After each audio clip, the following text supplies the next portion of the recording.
Bonjour à tous, aujourd'hui on essaye un avion de chasse et je ne vous parle pas du Mirage 3 qui est derrière, je vous parle de la dernière berline du constructeur chinois BYD, la Seal, ici dans sa version 4 roues motrices, donc avec deux moteurs pour une puissance totale de 530 chevaux avec 670 Nm de couple. C'est bien simple, ça accélère plus fort de 0 à 100 qu'un Mirage, et cette voiture-là, malheureusement pour les constructeurs européens, ça n'est pas un Mirage. La Seal est une grande voiture qui vient concurrencer la Tesla 3, un modèle qui fait 4,80 m de long avec une ligne plutôt élégante.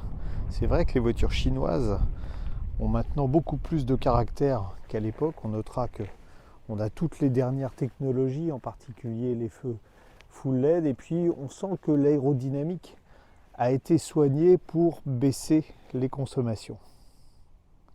Quelque chose dont il faudra tenir compte dans l'évaluation, c'est que notre voiture est équipée de roues de 19 pouces, donc avec des flancs assez bas, mais surtout avec des pneus hiver du Pirelli, donc ça aura une incidence et sur la tenue de route, sur la consommation et sur le bruit dans l'habitacle. Elle ne manque pas de caractère, cette Seal, même de 3/4 arrière, avec un faux diffuseur qui laisse augurer des performances de la voiture. Et puis ce petit sigle là, vous voyez, BYD, c'est comme ça qu'on prononce, Seal, avec 3.8 S. Est-ce que ça veut dire quoi? 3,8 litres? Non, ce 3.8 S, c'est 3,8 secondes pour passer de 0 à 100 km/h. Ce qui déçoit en revanche un peu, c'est la capacité du coffre. On a 400 litres. Certes, c'est déjà généreux, mais beaucoup moins que la Tesla 3 qu'on évoquait tout à l'heure, même si on a un petit rangement qui permet de mettre les câbles ici. Pour compenser, on a un autre petit coffre à l'avant, 53 litres, mais ce qui nous intéresse surtout, c'est ce qu'il y a sous ce coffre. On ne voit rien, mais on a donc deux moteurs sur cette version.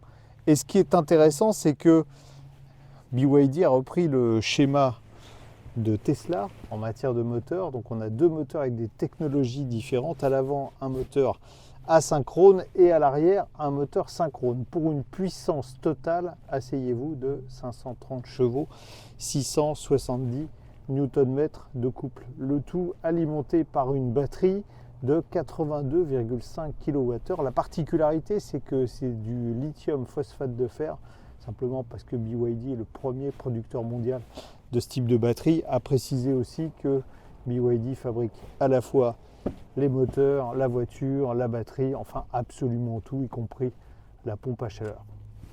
Vu la puissance, on se dit que la bonne place dans la voiture, ça doit être derrière le volant. Et bah pas que, figurez-vous, parce que regardez l'espace généreux que vous avez aux places arrière, en plus avec une sellerie qui est très confortable et avec, pour augmenter l'impression d'espace à bord, un toit panoramique vitré qui fait toute la longueur de la voiture. Si vous pensez que les produits chinois sont cheap, eh bien cette BYD Seal va vous faire changer d'avis, parce que la présentation est vraiment soignée. Et puis surtout, moi ce que j'aime, c'est que le constructeur n'a pas tout sacrifié à l'économie, c'est-à-dire comme Tesla ou Volvo récemment, on supprime toute instrumentation pour se centraliser sur l'écran central. L'écran central, on va y revenir, mais regardez la qualité des matériaux. Ici, un tissu très doux au toucher, souple également, de l'aluminium, et puis sur la partie supérieure de la planche de bord, pareil, des plastiques moussés. C'est à la fois très qualitatif et très agréable à regarder.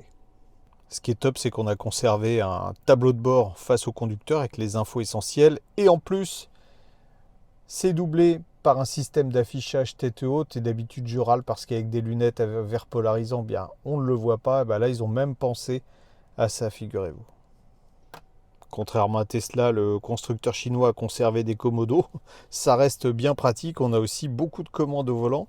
Ici, les aides à la conduite. Il suffit d'appuyer juste sur ce bouton pour déclencher le pilotage semi-automatique. De l'autre côté, on a l'infodivertissement et puis le Passage d'un mode à l'autre ici qu'on a également sur la console centrale. Là, on peut passer en mode sport éco. À noter qu'en mode sport, on a la puissance totale des 2 moteurs.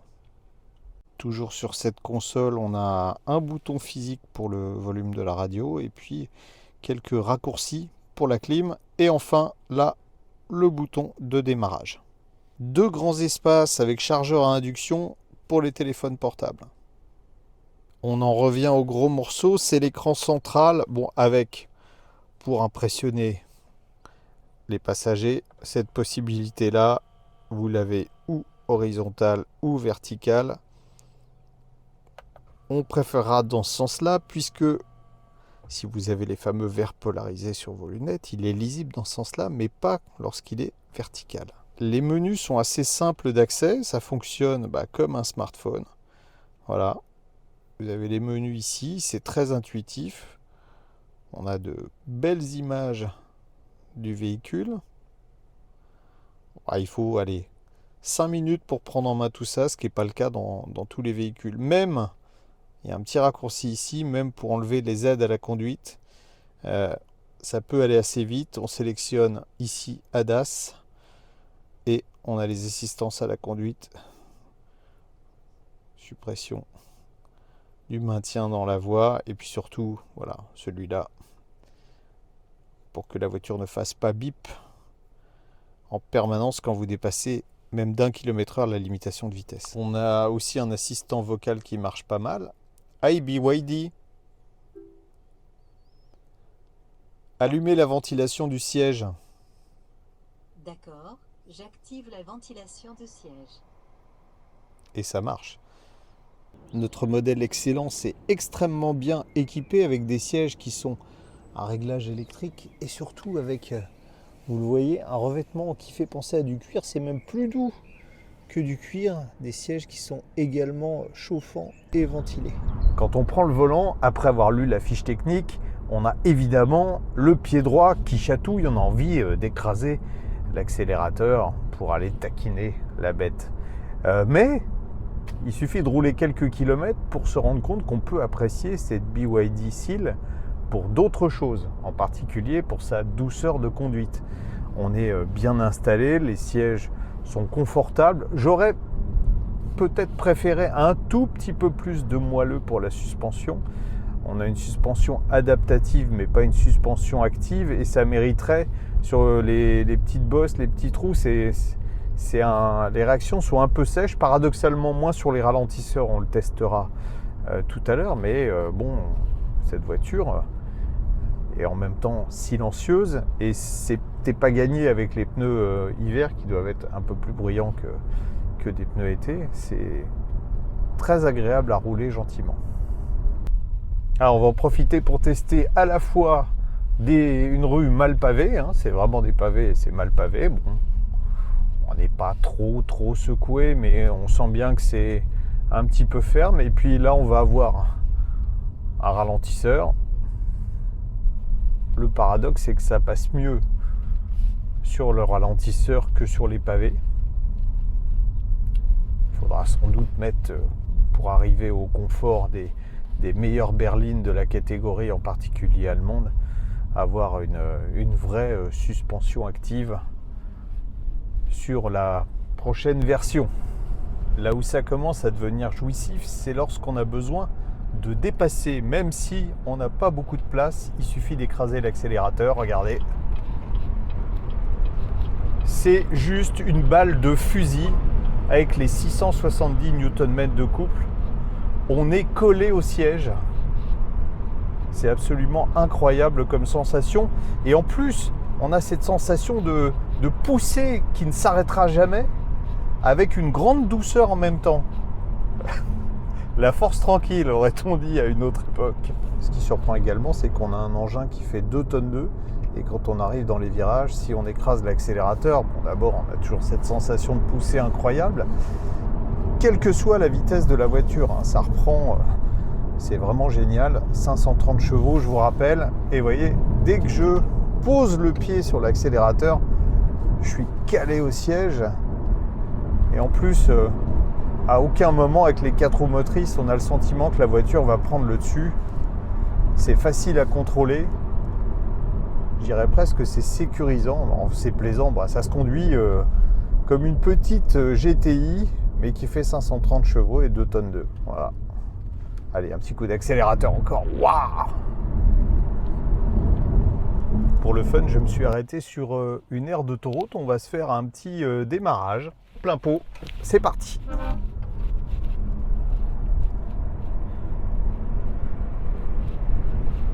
Et on sort déjà à plus de 130 km/h de l'aire de repos.